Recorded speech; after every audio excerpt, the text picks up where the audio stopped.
Hello दोस्तों, स्वागत है आप सबका हमारे YouTube channel let's study with education पे। तो आज हम लोग पढ़ने वाले हैं वर्णमाला। वर्णमाला एक बहुत ही इम्पोर्टेंट टॉपिक है और इससे रिलेटेड आज हम कुछ क्वेश्चन करने वाले हैं।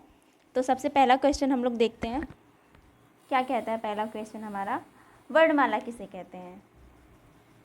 तो इस ऑप्शन क्या है, ऑप्शन ए शब्द समूह को कहते हैं, ऑप्शन बी वर्डों के संकलन को कहते हैं, ऑप्शन सी शब्द गणना को कहते हैं, या ऑप्शन डी वर्डों के व्यवस्थित समूह को कहते हैं। सॉरी, दिख नहीं रहा होगा आप लोगों को क्लियर, अब शायद दिख रहा होगा।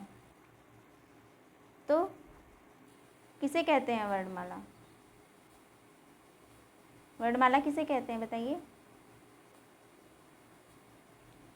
तो वर्णमाला ऑप्शन डी सही हो जाता है, वर्णमाला वर्डों के व्यवस्थित समूह को कहते हैं वर्णमाला।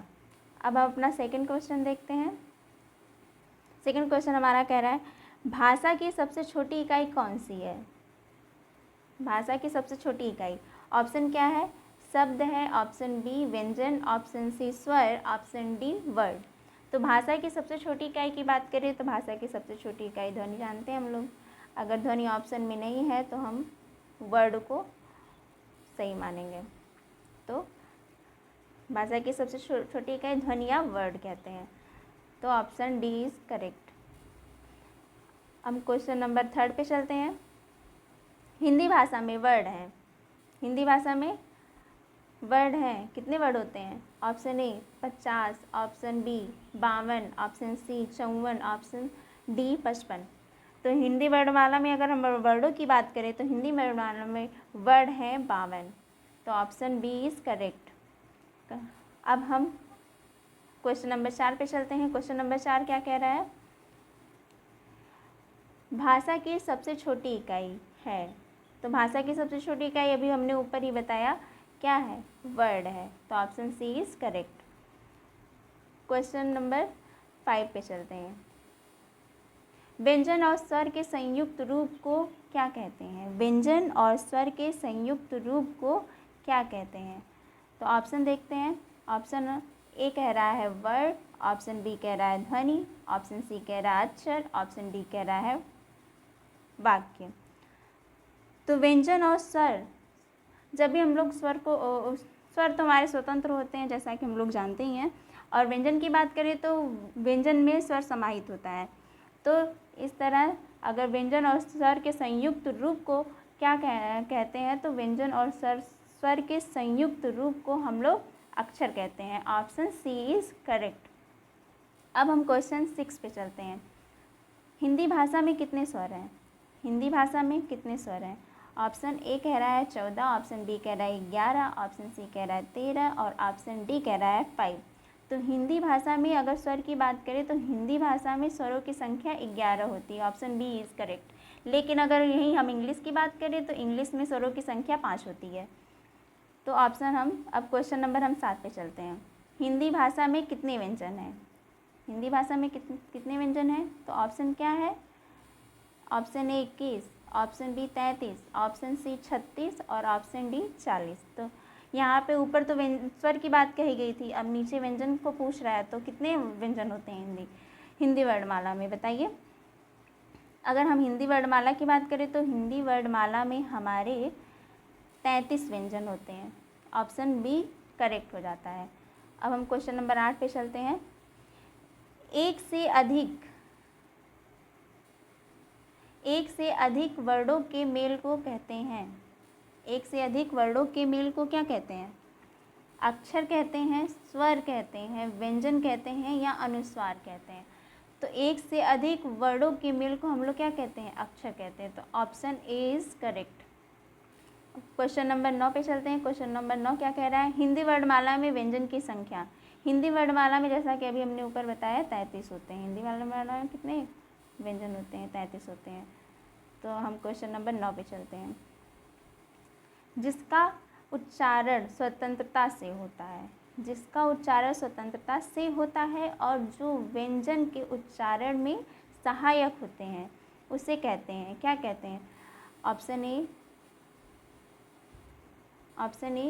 संज्ञा कहते हैं, ऑप्शन बी स्वर कहते हैं और ऑप्शन, एक सेकेंड ऊपर आ गया, ऑप्शन यहाँ पे दिया हुआ है। ऑप्शन सी व्यंजन कहते हैं, ऑप्शन डी विसर्ग कहते हैं। तो क्या कहते हैं बताइए?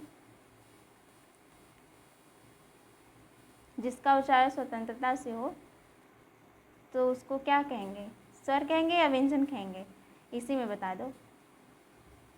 तो ऑप्शन बी इज़ करेक्ट, स्वर कहते हैं उसको।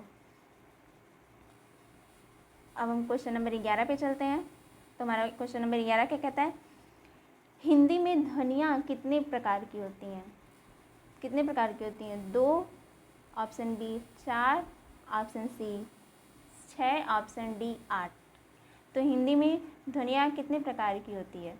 तो हिंदी में ध्वनियाँ जो है हमारी 2 प्रकार की होती हैं। तो ऑप्शन ए इज़ करेक्ट। एक होता है अभियांतर, एक होता है वाह्यांतर।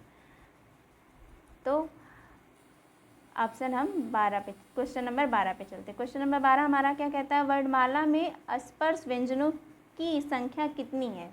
वर्णमाला में अस्पर्श व्यंजनों की संख्या कितनी है? ऑप्शन ए 25 है, ऑप्शन बी 30 है, ऑप्शन सी 20 है, ऑप्शन डी 35 है। कितने वर्णमाला में अस्पर्श व्यंजन? अस्पर्श व्यंजन किसे कहते हैं?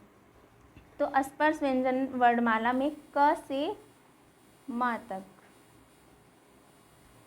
क से माँ तक के वर्ड को हम अस्पर्श वर्ड कहते हैं।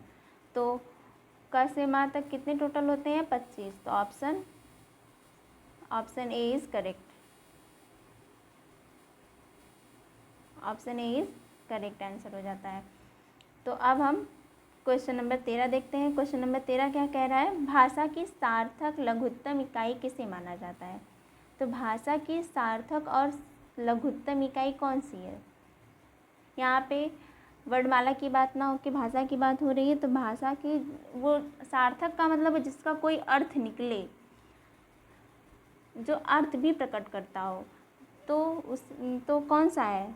ऑप्शन क्या है? ऑप्शन ए शब्द है, ऑप्शन बी वर्ड है, ऑप्शन सी अर्थ है, ऑप्शन डी मात्रा है। तो जहाँ जिसका भाषा की सबसे छोटी इकाई जो होती है, जिसका अर्थ निकले, तो उसको हम लोग शब्द कहते हैं। इसका मतलब यही होता है। तो ऑप्शन ए इज़ करेक्ट। अब हम क्वेश्चन नंबर 14 पे चलते हैं। तो हमारा 14 क्वेश्चन नंबर क्या कह रहा है? लीप चिन्हों के क्रमबद्ध समूह को क्या कहते हैं? लीप चिन्हों के क्रमबद्ध समूह को क्या कहते हैं? ऑप्शन ए अक्षर कहते हैं, ऑप्शन बी वर्ड कहते हैं, ऑप्शन सी वर्ड समूह कहते हैं, कि ऑप्शन डी वर्डमाला कहते हैं। तो लीप चिन्हों के क्रमबद्ध समूह को हम लोग क्या कहते हैं? ऑप्शन डी वर्डमाला कहते हैं। अब हम क्वेश्चन नंबर 15 देख लेते हैं। क्वेश्चन नंबर 15 हमारा क्या कह रहा है? वर्डों के समुदाय को क्या कहते हैं? वर्डों के समुदाय को क्या कहते हैं? ऑप्शन देख लेते हैं। ऑप्शन ए वर्णमाला कहते हैं, ऑप्शन बी सर्वनाम कहते हैं, ऑप्शन सी अक्षर कहते हैं, ऑप्शन डी क्रिया कहते हैं। तो वर्डों के समुदाय को क्या कहते हैं? तो वर्डों के समुदाय को हम लोग क्या कहते हैं? वर्णमाला कहते हैं। तो option A is correct. Question number 16 देखते हैं। क्वेश्चन नंबर 16, हिंदी भाषा में कुल कितने व्यंजन हैं? जैसा कि आगे हम लोगों ने बताया है, हिंदी भाषा में 33 व्यंजन है। अब क्वेश्चन नंबर 17 देखते हैं। शब्द की सबसे छोटी इकाई क्या कहलाती है? तो यहाँ शब्द की सबसे छोटी इकाई क्या कहलाती है? तो यहाँ शब्द की बात हो रही है, शब्द की, ना कि भाषा की बात हो रही है यहाँ पे। तो क्या होती है? वर्ड होता है। Option B is correct. अब क्वेश्चन नंबर 18 देखते हैं। निम्न में दीर्घ स्वर है। दीर्घ स्वर ऑप्शन ए छोटी है या बड़ी है, ऑप्शन सी ए है, ऑप्शन डी ए है। तो यहाँ पे दीर्घ की बात कर रहा है, तो दीर्घ हमारा बड़ी ई जो है दीर्घ में आती है। तो ऑप्शन बी इज़ करेक्ट। अब हम क्वेश्चन नंबर 19 पे चलते हैं। क्वेश्चन नंबर 19, सॉरी यहाँ पे लग रहा है कि क्वेश्चन थोड़ा सा उल्टा हो गया है, तो इधर ना देके इसको ही मान लेते हैं क्वेश्चन नंबर 19। तो क्वेश्चन नंबर 19 हमारा क्या कह रहा है? कौन से शब्द में अनुनासिकता है? अनुनासिकता का मतलब है कि जिसका उच्चारण करते हुए हमारी नाक से भी ध्वनि निकलती हो, तो क्या कौन सा है? ऑप्शन ए कदम्ब है, या कंगन है, या कटीला है, या कंठाग्र, क्या है?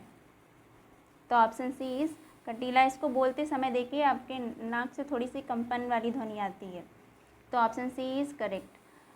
अब नेक्स्ट क्वेश्चन देखते हैं क्या है। किस वर्ण का उच्चारण स्थान कंठ तालु है? तो किस वर्ण का उच्चारण स्थान जो है कंठ और तालु, मतलब किस वर्ण का है? तो ऑप्शन देखते हैं। ऑप्शन ए ह, ऑप्शन बी छ, ऑप्शन सी ओ, ऑप्शन डी ए। तो किस मतलब वर्ण का उच्चारण स्थान कंठ और तालु है?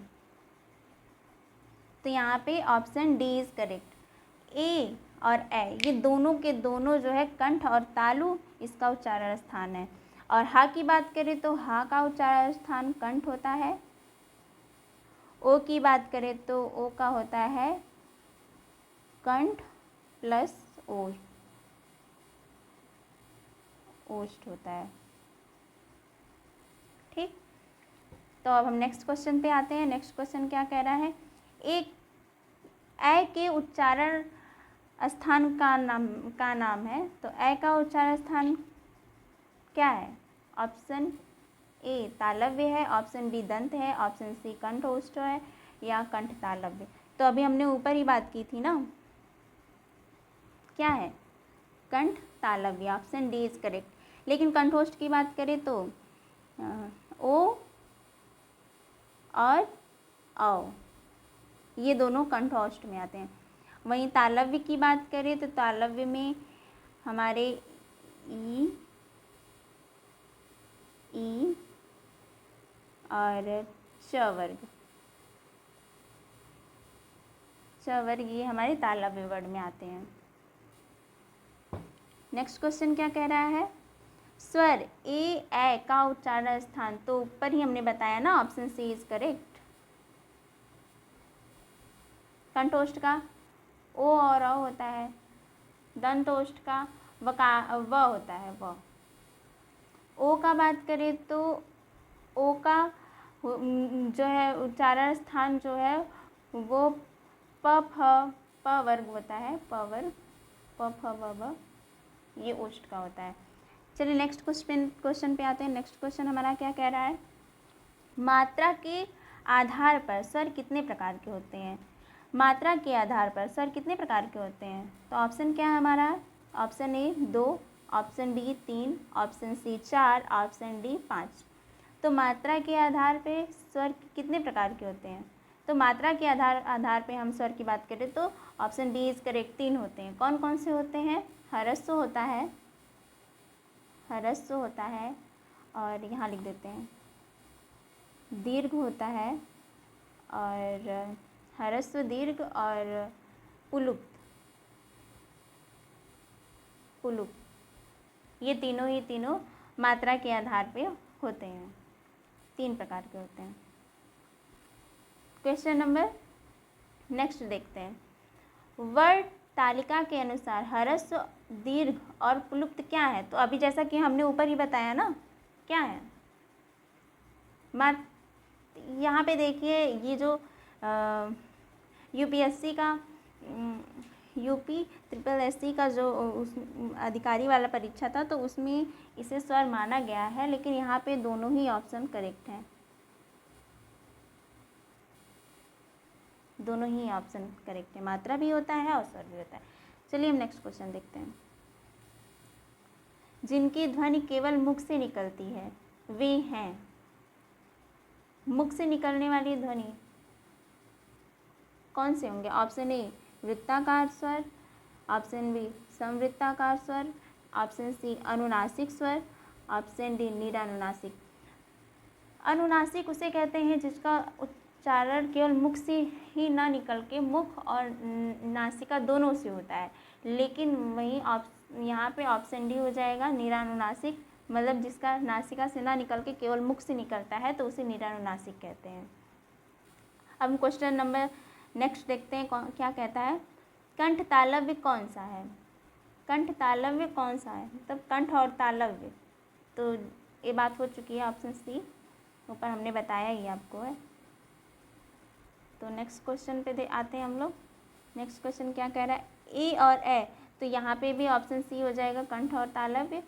कंठ ओष्ठ ओ और ओ का प और फ ब, कंठ का होता है क वर्ग आता है इसमें, तो यहाँ पे ऑप्शन सी इज करेक्ट है। नेक्स्ट क्वेश्चन देखते हैं। नेक्स्ट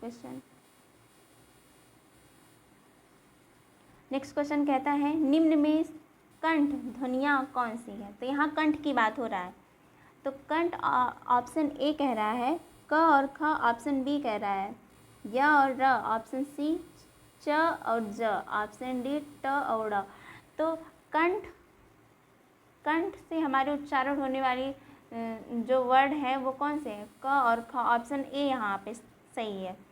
और च की बात करें तो च वर्ग हमारे तालु वर्ड में आते हैं, च वर्ग हमारे तालु में आते हैं, और ट वर्ग हमारे जो है मूर्धा में आते हैं,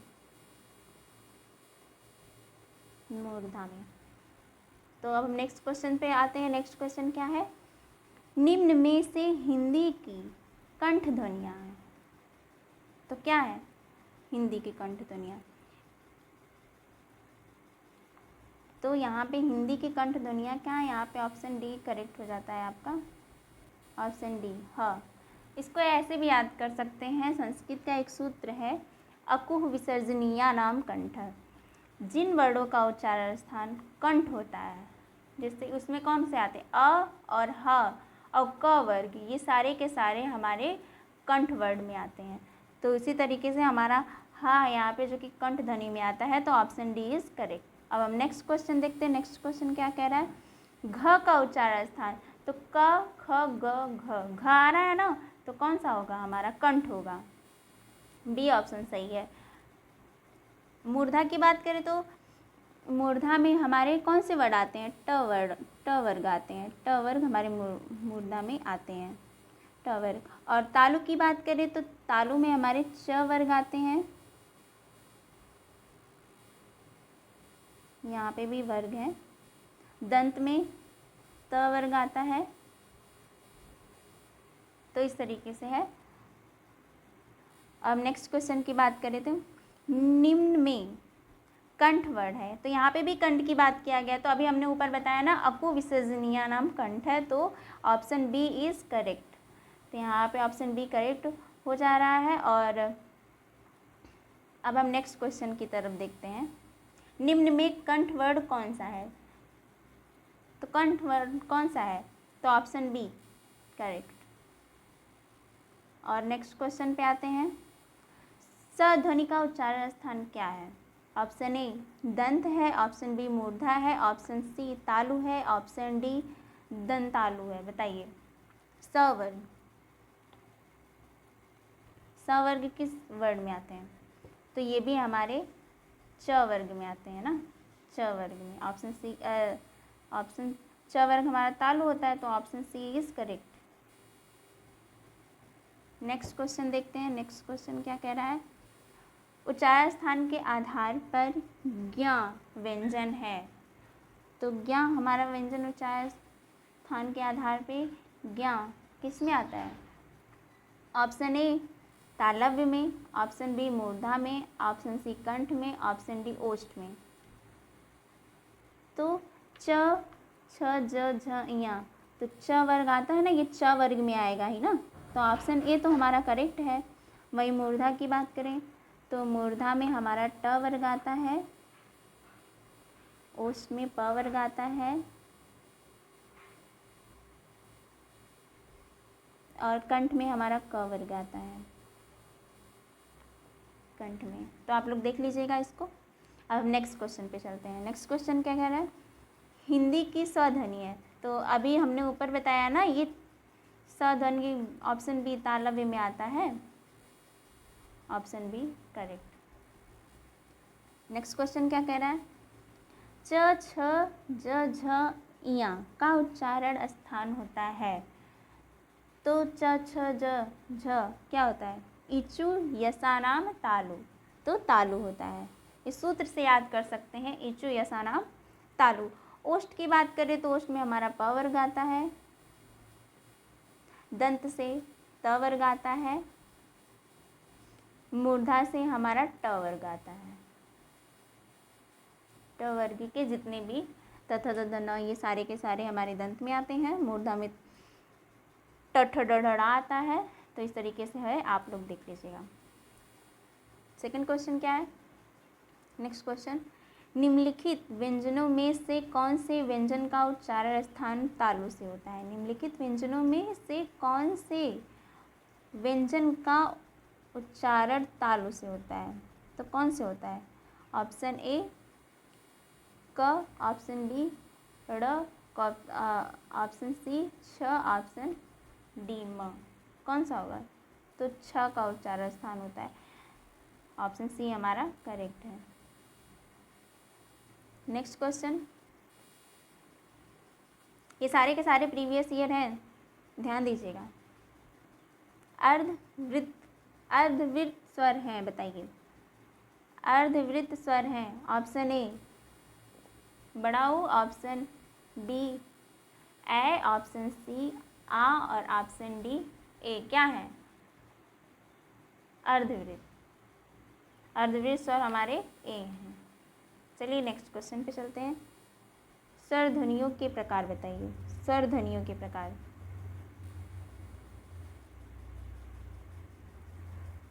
ऑप्शन ए दीर्घ, ऑप्शन बी पुलुप्त, ऑप्शन सी ह्रस्व, ऑप्शन डी उपयुक्त तीनों।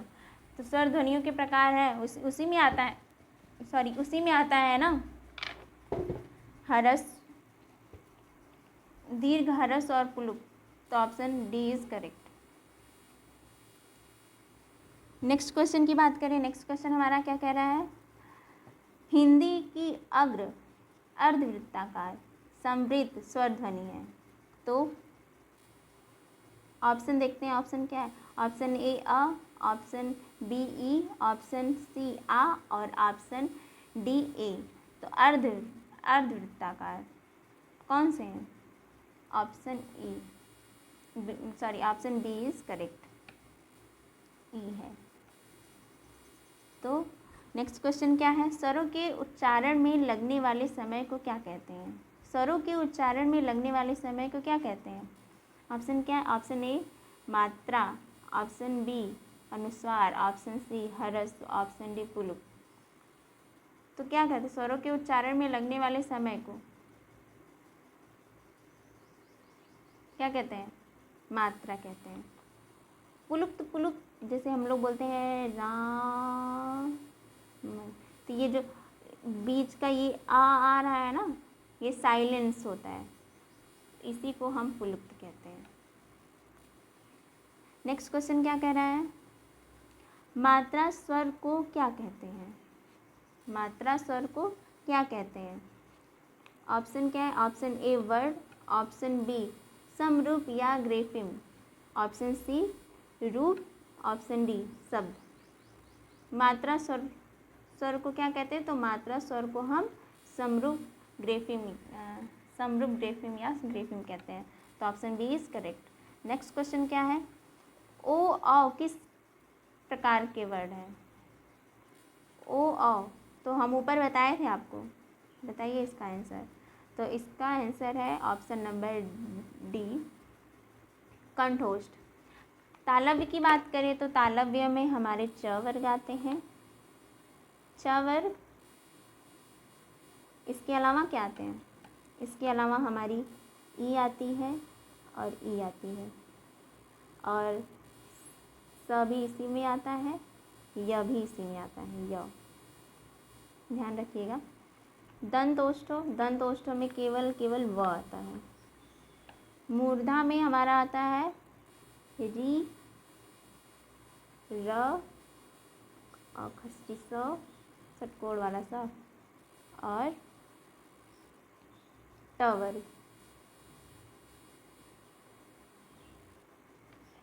तो यहाँ पे ऑप्शन क्या है? ऑप्शन डी हमारा करेक्ट है। तो हम नेक्स्ट क्वेश्चन की तरफ आते हैं। नेक्स्ट क्वेश्चन क्या कह रहा है? स्वर किसका भेद है? स्वर किसका भेद है? ऑप्शन ए संधि का, ऑप्शन बी समास का, ऑप्शन सी वर्ड का, ऑप्शन डी लिंग का। तो यहाँ पे स्वर की बात हो रही है तो स्वर हमारे वर्ड के भेद होते हैं, तो option C is correct. Next question क्या है? निम्न में से कौन सा संयुक्त स्वर नहीं है? निम्न में से कौन सा संयुक्त स्वर नहीं है?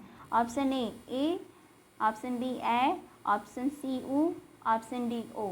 बताइए निम्न में से कौन सा संयुक्त स्वर नहीं है? नहीं की बात हो रही है, कभी कभी नहीं हम लोग को एग्जाम के प्रेशर में नहीं दिखता है। बताइए संयुक्त स्वर, तो ऑप्शन सी हमारा करेक्ट है।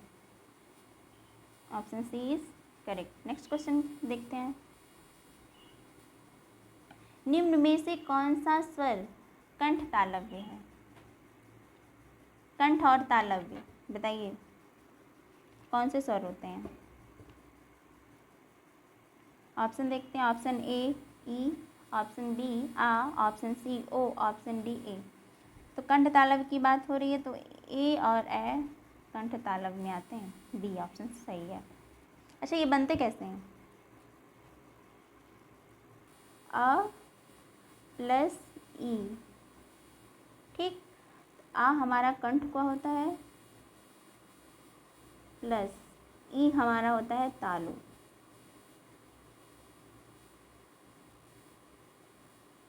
तालु, ठीक। तो इस तरीके से बनते हैं। नेक्स्ट क्वेश्चन हम देखते हैं। नेक्स्ट क्वेश्चन क्या कह रहा है? निम्न में से कौन से शब्द में अनुनासिकता है? ऊपर नहीं की बात हुई थी, यहाँ पे है की बात हो रही है। निम्न में से कौन से शब्द में अनुनासिकता है? तो संभव है, ऑप्शन ए संभव है, ऑप्शन बी संभावना है, ऑप्शन सी संभालना है, ऑप्शन डी संभावित है। तो संभालना में आ रहा है ना, संभालना में ऑप्शन सी हमारा करेक्ट आंसर है। नेक्स्ट क्वेश्चन, ई च छ ज झ ञ आदि का उच्चारण स्थान किससे होता है? ऑप्शन ए कंठ से, ऑप्शन बी मूर्धा से, ऑप्शन सी तालव्य से, ऑप्शन डी ओष्ठ से। तो हमने बताया है ना कि च वर्ग किस में आते हैं, तो सी ऑप्शन सही है। च वर्ग तालव्य में आते हैं, च वर्ग का उच्चारण स्थान तालव्य होता है, तो ऑप्शन सी इज करेक्ट। क वर्ग आता है कंठ में, क वर्ग। मूर्धा की बात करें तो ट वर्ग, और प वर्ग ओष्ठ में आता है। नेक्स्ट क्वेश्चन क्या कह रहा है? किस व्यंजन का उच्चारण स्थान तालव्य है? किस व्यंजन का उच्चारण स्थान तालव्य है? तो देखते हैं। ऑप्शन ए ग, ऑप्शन बी झ, ऑप्शन सी न, ऑप्शन डी म। तालव्य की बात हो रही है। छ छ ज झ, झ आता है ना च वर्ग में, तो ऑप्शन बी इज करेक्ट। ग की बात करें तो ग हमारा कंठ में आता है, म हमारा ओष्ठ में आता है,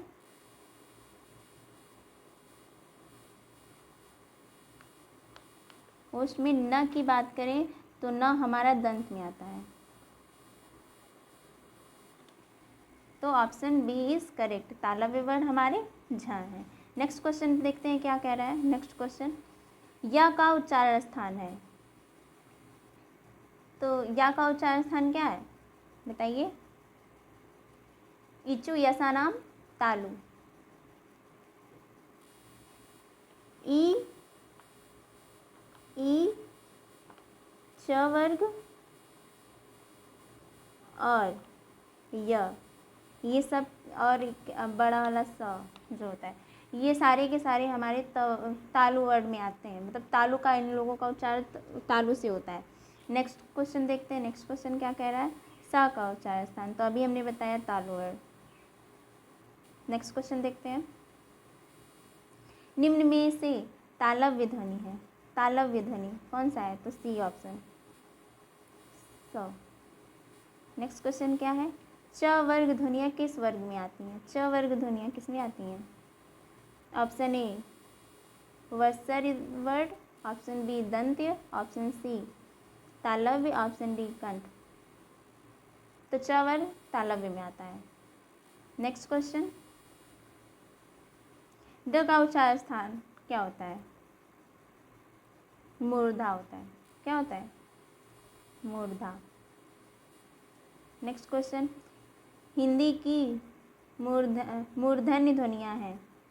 तो मूर्धा ट ठ ड ड ढ, ये हमारे किस में आते हैं? ट वर्ग, सारे के सारे ट वर्ग मूर्धन्य में आते हैं। ऊपर मैंने कई बार बताया है इसको, सॉरी। और प ओष्ठ में आता है, च तालु में आता है, त दंत में आता है। बोलो ता का उच्चारण करिए, देखिए खुद ही आपकी जीवा जो है ना वो आपके दांत को टच करती है। तो इस तरीके से आप ट्राई भी कर सकते हैं ना। देखिए जीवा आपकी तालू को टच कर, आपके दांतों को टच कर रही ना। त बोलिए, थ बोलिए, द बोलिए, तो यहाँ पे हमारा जो है जीवा जो है ये हमारी दांतों को स्पर्श करती है। और प की बात करें तो प बोलते समय हमारे ऊपर और नीचे के ओठ एक दूसरे को टच कर रहे हैं, एक दूसरे को स्पर्श कर रहे हैं। तो इसका उच्चारण स्थान जो है ओष्ठ होता है। च छ जब बोलते हैं ना तो हमारा तालु को, हमारी जो है वो हमारी तालु को स्पर्श करती है। च छ ज। तो इस तरीके से आप लोग ऐसे मतलब ट्राई करके भी पता कर सकते हैं कि किसका उच्चारण स्थान कौन सा है। तो हम नेक्स्ट क्वेश्चन देखते हैं। नेक्स्ट क्वेश्चन क्या है, जिसका उच्चारण ऊपर के दांतों पर जीभ लगने से होता है उसे क्या कहते हैं? तो अभी हमने बताया ना कि अगर आप त बोलिए, देखिए त, तो हमारी जीवा जो है ऊपर के दांतों को टच कर रही है ना, हमारे दांतों को टच कर रही है, तो क्या दंत हो जाएगा? तो ऑप्शन क्या है? B is correct. कंठ जब क बोलते हैं ना तो हमारे गले में थोड़ा कंपन आता है और वहाँ से हमने जब क बोलिए, देखिए यहाँ पे कुछ क्रियाएं हो रही हैं। जब आप क बोलते हैं, क अ बोलिए, देखिए वहाँ पे हमारे कंठ के पास कुछ न कुछ क्रियाएं हो रही हैं। तो इस तरीके से आप एक्सपेरिमेंट करके भी देख सकते हैं कि आप कि कौन सी ध्वनि कहाँ से उच्चारित हो रही है। तो हम नेक्स्ट क्वेश्चन देखते हैं। नेक्स्ट क्वेश्चन क्या कह रहे हैं, निम्न में से दंत ध्वनि है तो कौन सी दंत ध्वनि? आप ऑप्शन ए क, ऑप्शन बी छ, ऑप्शन सी त और ऑप्शन डी प। दंत की बात की तो अभी हम बताए ना, ऋतु रसानाम तालु, अरे नहीं, ऋतु रसानाम दंत, sorry, C, option is C correct. और क्वेश्चन नंबर नेक्स्ट पे चलते हैं। निम्न में से कौन मूर्धन्य ध्वनि नहीं? तो बताइए। ऑप्शन देखते हैं। ऑप्शन ए ट, ऑप्शन बी ड और ऑप्शन सी ढ और ऑप्शन इसका जो है अब हमारे वर्णमाला में वो नहीं है, लेकिन बताइए। तो ऑप्शन डी इज करेक्ट। वर्णमाला में हमारा इसका जो है पहले रहता था, अब इसको गिना नहीं जाता हमारी वर्णमाला में, ये वाले ढ को ढ। चलिए हम नेक्स्ट क्वेश्चन देखते हैं। ट वर्ग में किस प्रकार के व्यंजन आते हैं? किस प्रकार के आते हैं? ऑप्शन ए कंठ, ऑप्शन बी तालव्य, ऑप्शन सी मूर्धा, ऑप्शन डी दंत। तो ट वर्ग में किस प्रकार के व्यंजन आते हैं? तो ट हमारा मूर्धा को स्पर्श कर रहा है ना, तो ट वर्ग में क वर्ग आता है। तालव्य में हमारा च वर्ग, दंत में हमारा त वर्ग। तो इस तरीके से आप देख सकते हैं। नेक्स्ट क्वेश्चन देखते हैं। ट वर्ग का उच्चारण स्थान। तो ट वर्ग का उच्चारण स्थान अभी हमने ऊपर ही बताया, मूर्धा होता है, सॉरी मूर्धा होता है। नेक्स्ट क्वेश्चन देखते हैं। उच्चारण स्थान की दृष्टि में कौन सा विकल्प शुद्ध है? उच्चारण स्थान की दृष्टि से कौन सा विकल्प शुद्ध है? तो ऑप्शन ए कह रहा है स छोटा सा क्या दंत होता है और बड़ा सा मूर्धन्य होता है कि खस्ती सा तालव्य होता है या च कंठ होता है। तो इन सब में कौन सा शुद्ध है? च की बात करें तो च हमारा जो है ये तालु से उच्चरित है, ना कि कंठ से, तालु से। तो ये हमारा ऑप्शन कट गया। और स की बात करें तो स हमारा, ये भी हमारा तालव्य वर्ण है, तालु से उच्चरित होता है, तो ये भी गलत हो गया। और ऑप्शन सी की बात करें तो ऑप्शन सी खष्टी सा, ये हमारा तालव्य नहीं है, ये हमारा मूर्धा है, मूर्धा। तो option A is correct. Next question क्या कह रहा है? थ किस वर्ग का व्यंजन है? थ बोलिए, देखिए आपकी जीवा कहाँ टच हो रही है? थ कहाँ से हो रही है? दंत से। आपकी जीवा किसको टच कर रही है? आपके ऊपरी दांतों को टच कर रही है। तो ऑप्शन सी इज करेक्ट। तो नेक्स्ट क्वेश्चन देखते हैं। निम्न में से दंत वर्ण है, तो दंत वर्ण कौन से हैं? त वर्ग दंत है। टा की बात करें तो टा हमारा मूर्धा है, च हमारा तालु है,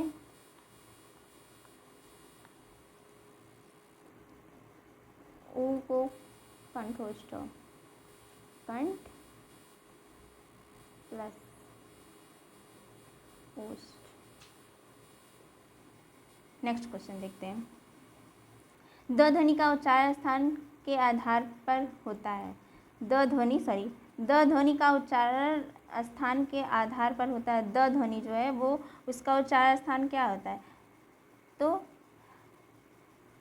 त थ द ध आ रहा है ना, ध। ये हमारे द बोलते हुए हमारी जीवा जो है हमारी ऊपरी दांतों को टच कर रही है, तो हमारा ऑप्शन बी करेक्ट हो जा रहा है, दंत में आता है। नेक्स्ट क्वेश्चन क्या है? त वर्ग की ध्वनियों का उच्चारण स्थान। तो ये भी हमारा दंत हो गया। नेक्स्ट क्वेश्चन, त वर्ग का उच्चारण स्थान, तो ये भी हमारा दंत हो गया, डी ऑप्शन। तो आज के लिए हम इतना ही रखते हैं और आगे का क्वेश्चन हम नेक्स्ट वीडियो में करेंगे। तो आज के लिए इतना ही। वीडियो कैसी लगी तो कमेंट बॉक्स में ज़रूर बताइएगा। आज के लिए इतना ही रखते हैं। धन्यवाद।